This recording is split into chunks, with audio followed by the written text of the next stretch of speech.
ನಾನು ಆಗಿಂದ ಮಾತ್ರ ಹೇಳ್ತೇನೆ, ನೀವು ವರದಿ ಮಾಡೋದು ನಿಮ್ ವರದಿ ಓದೋದೆಲ್ಲ ನಾವೇ, ಬರೆಯೋರೆಲ್ಲ ನೀವು. ನಿಮಗ್ ಗೊತ್ತಿಲ್ಲ ನಿಜ ಈ ಪತ್ರಿಕೆ ನನಗೆ ವೋಟ್ ಮಾಡ್ತೀನಿ ಮತ್ತು ನೀವೇ ಕೊಡ್ತೀನಿ ಅಂತ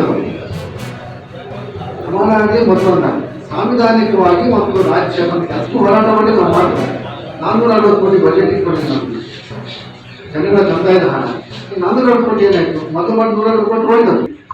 ಇದ್ರ ಮೇಲೆ ಕೇಂದ್ರ ಸರ್ಕಾರ ಮತ್ತೆ ಮಾರ್ಚ್ ಏಪ್ರಿಲ್ ಅಲ್ಲಿ ಮಾಡ್ತಿದ್ದ ಶುರು ಮಾಡಿದ್ದಾರೆ. ಒಂದು ಸಲ ಹೊಂದಾಣಿಕೆ ಮಾಡಿ ಒಂದು ಡಾಟಾನ ತಗೊಂಡಿದ್ರೆ ಆಯಾ ರಾಜ್ಯಕ್ಕೆ ಸಿಗ್ತಾ ಇತ್ತು, ನಿಖರವಾದ ಎಲ್ಲರಿಗೂ ಸಿಗ್ತಿತ್ತು. ಏನಾಗಿದೆ, ಕೇಂದ್ರ ಮತ್ತು ರಾಜ್ಯಗಳ ಮುಂದೆ ಹೊಂದಾಣಿಕೆ ಕೊಟ್ಟರೆ ಒಬ್ಬೊಬ್ಬರು ಒಂದೊಂದು ಹೈಕಮಾಂಡು ಅವರವರಿಗೆ ಅವ್ರು ಕೆಲಸ ಮಾಡಬೇಕು. ಇದ್ರ ಮಧ್ಯೆ ನಲ್ಗೋದು ಯಾರು? ಸಮಾಜ ಹೊಡಿತಾ ಇದೆ, ಸಮಾಜಗಳು ಹೊಡಿತಾ ಇದೆ. ಇದು ನನ್ನ ಅಭಿಪ್ರಾಯ. ಅಲ್ಲ ನಾನು ಹೇಳಿದ್ವಿ, ಜನಗಣತಿ ಬಂದಾಗ ಹಿಂದೂ ಧರ್ಮ, ಆದರ್ಶ, ಜಾತಿ ಅವೆರಡು ನೆಟ್ಟು ಇನ್ನು ಯಾವುದು ಕೊಡಕ್ಕೆ ಹೋಗ್ಬೇಕು. ಅಲ್ಲಲ್ಲ ನಾವ್ ಹೇಳ್ತಾ ಇರೋದು